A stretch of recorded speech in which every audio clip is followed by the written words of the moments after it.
The White House has cut funding to 7 Australian universities after they were sent surveys to see if joint research projects... Tonight we uncover a story shrouded in uncertainty and veiled with political shadows, a tale of power, control, and the academic world caught in the crossfire. 7 universities.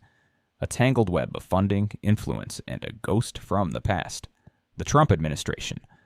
It all began quietly, just whispers in the halls of academia. 7 prestigious Australian universities suddenly found their lifeline cut, funding severed without warning, a move so abrupt it sent shockwaves through the intellectual strongholds of the nation.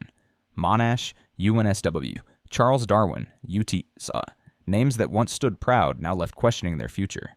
The cuts weren't random, they were calculated. A meticulous 36-point questionnaire seemed to hold the key, probing into every corner of these institutions. Questions whispered accusations, affiliations with socialist or communist parties, ties to China, adherence to an executive order that recognized only 2 sexes, male and female, took political litmus test, an inquisition masquerading as research integrity. Who gave the orders? Whose hand wrote those questions? One name surfaced like a specter from the past, Donald J. Trump, the man who never quite faded into history, whose influence still echoes across continents.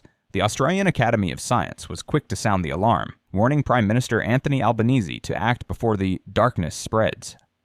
Anna Maria Arabia, a voice of reason amid the chaos, urged the government to summon an emergency council. She warned of a sinister tide that could drown the nation's intellectual independence, ripping apart collaborations worth $600 million. But silence greeted her cries, and shadows continued to crawl through the cracks.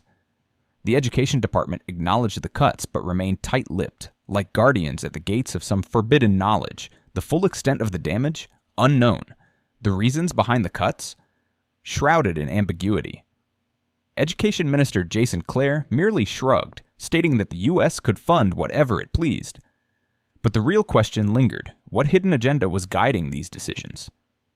Beneath the surface, fear bubbled up. Would this breach of academic freedom become a precedent? Were these just the first victims of a much darker plan to control thought and research on a global scale? And then, the rumors of retaliation, tariffs, economic backlash, Trump calling for discriminatory taxes to be avenged with levies on beef and pharmaceuticals. Australia's largest research partner turning into a calculating adversary. But it wasn't just the money, it was the principle. The violation of intellectual sovereignty. Genevieve Bell, Vice-Chancellor of ANU, confirmed the first cut had hit her university, a grant terminated without remorse. She vowed to protect her researchers, but could she shield them from a force that seemed more spectral than political? Meanwhile, a whisper from the University of Newcastle hinted at something more sinister. Dr. Luke French, research associate in psychological science, received an ominous directive. Executive Order 14,168, an order stripping away recognition of transgender identities and demanding rigid gender classifications. It wasn't just data, it was doctrine, a command to rewrite truth itself. What kind of future is being forged? One where research is twisted to fit a narrative? One where academic freedom is sacrificed on the altar of ideology? As universities stand at the brink, one haunting question remains. Are we witnessing the death of knowledge, or the birth of something far darker?